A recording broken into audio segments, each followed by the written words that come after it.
হস্তশিল্পে ভর করে আত্মনির্ভরতার পথে গ্রাম বাংলা। দুর্গাপুর হাটে সৃষ্টিশ্রী মেলার তৃতীয় অধ্যায়ের শুভ সূচনা। মহিলাদের আর্থিক স্বনির্ভরতা ও গ্রামীণ অর্থনীতির ভিত মজবুত করার লক্ষ্যে মহাসাড়ম্বরে দুর্গাপুর হাটে শুরু হলো তৃতীয় বর্ষের সৃষ্টিশ্রী মেলা। মঙ্গলবার বিকেলে মেলার আনুষ্ঠানিকভাবে মহাসাড়ম্বরে মেলার শুভ উদ্বোধন হয়।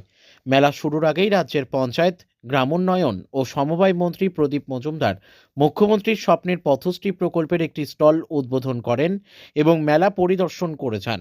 পরবর্তীতে প্রদীপ প্রজ্বলনের মাধ্যমে আনুষ্ঠানিকভাবে মেলার শুভ সূচনা হয় রাজ্যের পঞ্চায়েত ও গ্রামোন্নয়ন দপ্তরের প্রতিমন্ত্রী শিউলি সাহা এবং আইন, বিচার বিভাগীয় ও শ্রম মন্ত্রী মলয় ঘটকের উপস্থিতিতে।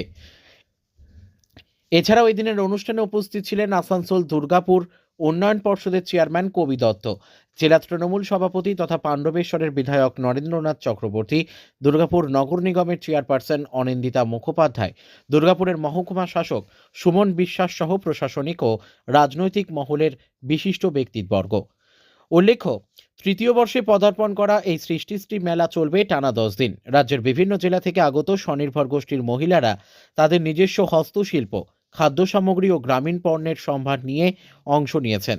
মেলায় মিলছে ঢেকি ছাটা চাল, তুলাই পাঞ্জি চাল, নলেন গুড়, দেশি ঘি, মধু সহ একাধিক ঐতিহ্যবাহী ও সুস্বাদু লোভনীয় গ্রামীণ খাদ্যদ্রব্য,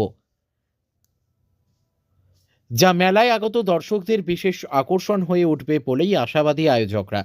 এই মেলার মাধ্যমে একদিকে যেমন গ্রামীণ শিল্পের প্রসার ঘটছে, তেমনি অন্যদিকে নারীদের আত্মনির্ভরতার পথে এগিয়ে যাওয়ার সুযোগও তৈরি হচ্ছে।